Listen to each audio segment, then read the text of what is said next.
प्रतीक्षा news के लिए मैं सुमन सौरभ। आज मैं प्रयागराज के सरांव क्षेत्र में हूं और आज मैं आपसे माननीय श्री सुधीर मौर्य जी से मुलाकात करा रहा हूं, जो हमारे चैनल के लिए कुछ अपनी बातें रखेंगे। हाँ सर, तो आप कुछ अपने बारे में बताइए। मैं सुधीर मौर्य, पूर्व ब्लॉक प्रमुख महुआ, भारतीय जनता पार्टी। वर्तमान समय में मैं सोराव में रहता हूं और भारतीय जनता पार्टी का एक कार्यकर्ता के रूप में काम करता हूं और पार्टी की रीतियों और नीतियों को लोगों तक पहुंचाने का काम करता हूं। और अपनी पार्टी की सरकार है और इस सरकार में लोगों के हितों की रक्षा कैसे की जाए और लोग गरीबों की, मजलूमों की, सबकी मदद कैसे की जाए, यही कार्य मेरा है। और मैं लोगों की मदद करना मुझे अच्छा लगता है और मैं लोगों को राजनीति के माध्यम से लोगों की मदद करता हूँ। जी सर। हाँ सर, यहाँ के काफ़ी लोगों से मेरी बातें होती हैं। आप यहाँ के भारतीय जनता पार्टी के युवा चेहरा हैं, तो सर्वप्रथम मैं ये जानना चाहता हूँ कि राजनीति में आपका पदार्पण कैसे हुआ? राजनीति में पदार्पण मेरा पारिवारिक पृष्ठभूमि राजनीति की रही है। मेरे पिताजी जनसंघ के स्थापना से लेकर भारतीय जनता पार्टी में विभिन्न दायित्वों का निर्वहन किए और वह भारतीय जनता पार्टी में एक कद्दावर नेता के रूप में गंगा पार में जाने जाते थे। हम लोग तो तब भारतीय जनता पार्टी में काम करते हैं जब विषम परिस्थितियां थी और भारतीय जनता पार्टी में लोग नाम लेने से लोग डरते थे और भागते थे। लेकिन आज हमारे लोगों ने जो काम किया उसके दम पे, उस पर आज हमारी भारतीय जनता पार्टी की सरकार है। रहा सवाल मेरे राजनीति करने का, तो मैं एक व्यापारी के रूप में, जब मेरे पिताजी राजनीति करते मैं व्यापारी था, लेकिन 2015 में मैंने राजनीति में पदार्पण किया। महुआ की पंचायत राजनीति से शुरुआत किया और मैंने 2016 में भारतीय जनता पार्टी के टिकट पर ब्लॉक प्रमुख महुआ का चुनाव लड़ा और समाजवादी पार्टी की दमनकारी सरकार, उस समय में समाजवादी पार्टी की उस तरीके की गुंडई थी कि लोग अपना पर्चा तक नहीं दाखिल कर पाते थे। आज समाजवादी पार्टी कहती है कि हमारे पार्टी के ऊपर आरोप लगाती है।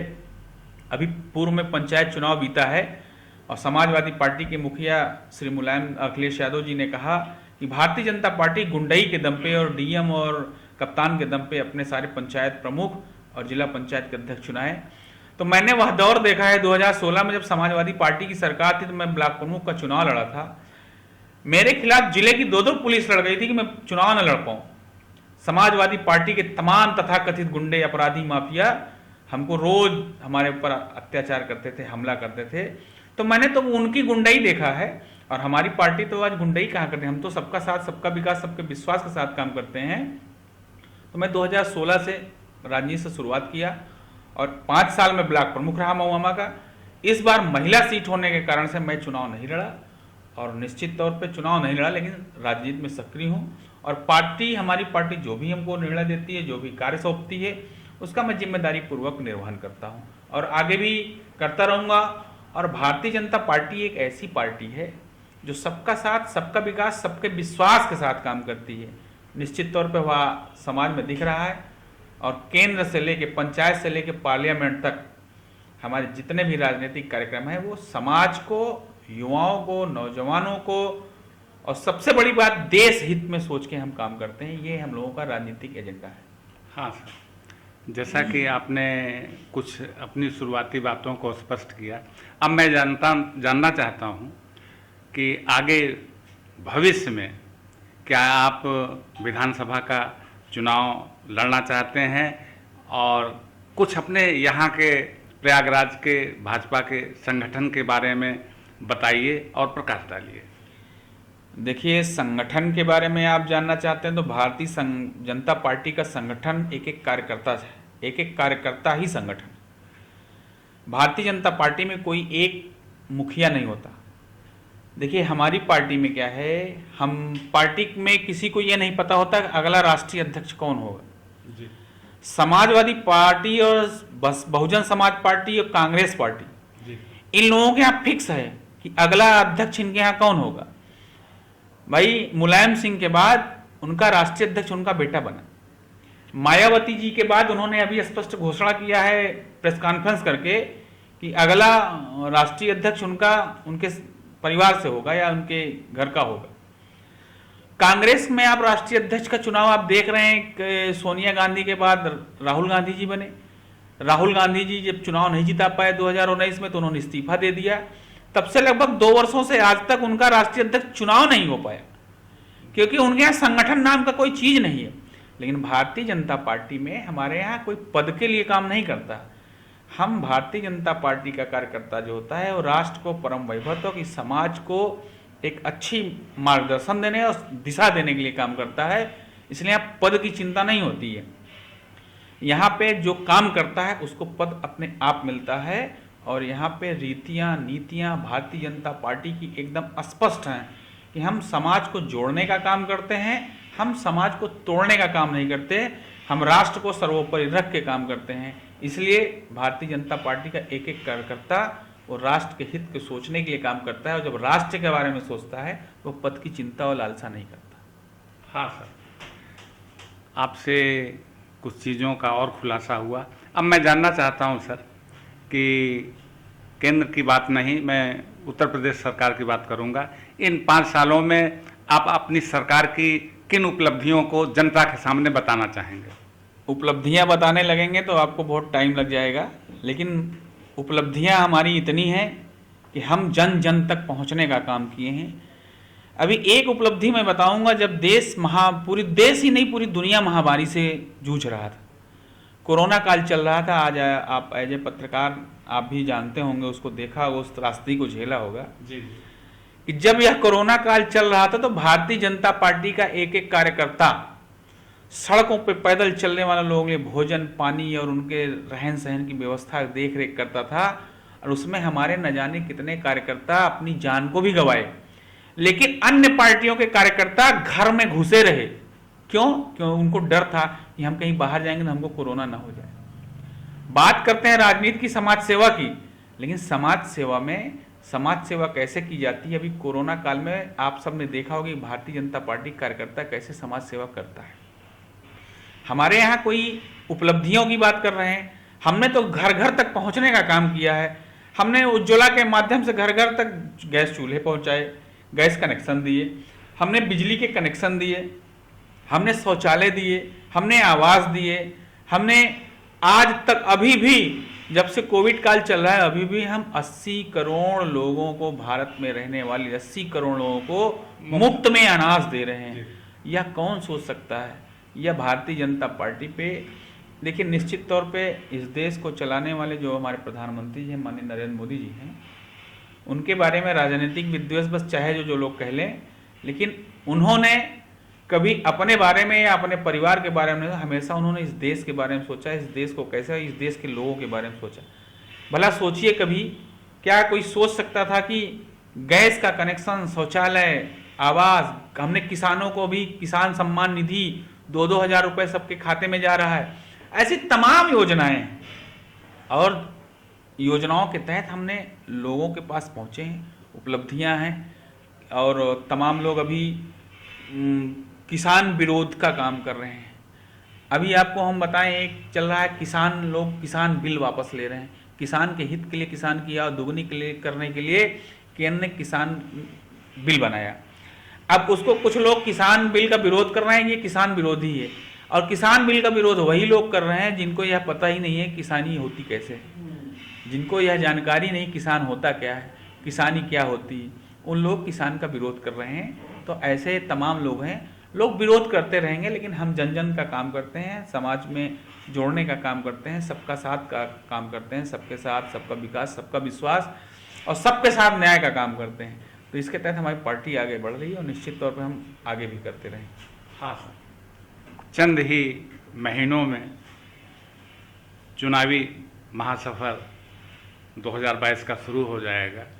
प्रदेश की तमाम पार्टियां, सपा, बसपा और कुछ छोटी पार्टियां हैं, राजभर जी का जन अधिकार पार्टी और 2 राष्ट्रीय पार्टियां हैं, भाजपा और कांग्रेस। तो आपको क्या लगता है कि आने वाले चुनाव में आप जनता के बीच तो जाएंगे ही और अपने एजेंडे को किस तरह से रखेंगे? क्योंकि इस समर में अनेक पार्टियां, यहाँ तक कि अवैसी साहब का भी इस चुनाव में दखल पर होने जा रहा है, तो आप अपने आप को किस तरह से मजबूती के साथ अपना पक्ष खड़ा करेंगे जनता के सामने, इस पर थोड़ा प्रकाश डालिए। देखिए, आपने तमाम पार्टियों का नाम लिया, ये सारी तमाम पार्टियां, मैं फिर वही करूंगा, ये सारी पार्टियां वन मैन शो हैं, ये सब लोडर हैं। हमारे पास लीडर हैं, इनके पास न नीति है न नियत है। हमारे पास नीति भी है और नियत भी है, हमारे पास एक चेहरा भी है। आज भारतीय जनता पार्टी का विरोध करके लोग नेता बन रहे हैं। आज इस सरकार का विरोध कर करके, चाहे आपने राजभर का नाम लिया हो, चाहे आपने बहुजन समाज पार्टी का नाम लिया हो, चाहे समाजवादी पार्टी का नाम लिया हो, चाहे कांग्रेस पार्टी का नाम लिया हो, या तमाम अभी ओवैसी का नाम लिया हो। ओवैसी तो ऐसे लोग हैं, इनके ऊपर तो अभी मुकदमा लिखा गया है। हमारी पार्टी ने देश विरोधी बोलने, सम्मान सूचक शब्द बोला। ये जहां भी जाते हैं देश के विरोध में बोलते हैं। और इनके ओवैसी की पार्टी तो वह पार्टी है जिन्होंने, एक मिनट, साथ सुनने में आता है साहब कि अवैसी साहब तो भारतीय जनता पार्टी का अप्रत्यक्ष रूप से फायदा पहुंचाते हैं। नहीं, ये वही लोग कहते हैं जिनको, उनको ऐसा बोलने से उनका फायदा होता है। भला आप बताइए, ओवैसी से हमारा कैसा मेल हो सकता है? हम उसके धुर विरोधी हैं। वो समाज को तोड़ने का काम करता है, राष्ट्र विरोधी ताकतों का साथ देता है। ओवैसी जैसे लोगों को देश में रहने लायक, देश में रहना नहीं चाहिए। हम उनका, हमारा उनका कहीं से मेल हो ही नहीं सकता है। ओवैसी का मेल भारतीय जनता पार्टी, ये वो लोग कहते हैं जिनको कहने से, वो इन्हें पहले ही बताया कि कुछ लोग आज भारतीय जनता पार्टी का विरोध करके अपनी राजनीति चमकाते हैं। भाई, हमने लोगों के बीच में काम किया, हमने गुंडई खत्म किया। अच्छा, आप बताइए, आप यहाँ गंगा पार के रहने वाले, मैं आपके बारे में भी जानता हूँ। आप बताइए, कभी एक जमाना हुआ था कि गद्दोपुर, चंदापुर, रूदापुर, अकबरपुर, दिलावलपुर, गंगागढ़, चपरी, यहाँ पे कोई अपनी हिंदुओं के साथ कितना अत्याचार होता था। यहाँ जानवरों की पूंछ काट ले जाते थे, यहाँ जानवरों का पैर काट ले जाते थे। यहाँ हिंदू अपनी खेती नहीं कर सकता था, उसके खेत पर जबरन राइफल लेके कब्जा कर लेते थे। यही गुंडई होती थी, किसी का घर कब्जा कर लेते थे, किसी का खेत कब्जा कर लेते थे, जमीन बैनामा करा लेते थे, पैसा नहीं देते थे। वह दौर भी हमने देखा है। और आज यह भारतीय जनता पार्टी की सरकार है जिन्होंने अपनी राइफलों को निकालना बंद कर दिया है और लुंगी पहनना छोड़ दिया है।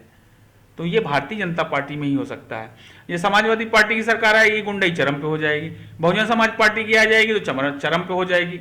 और कांग्रेस पार्टी की आप बात कर रहे हैं, कांग्रेस तो आप राष्ट्रीय पार्टी होगी आप कह रहे हैं। हमारी एक सहयोगी पार्टी है अपना दल, जी। उससे भी छोटी पार्टी उत्तर प्रदेश में कांग्रेस है।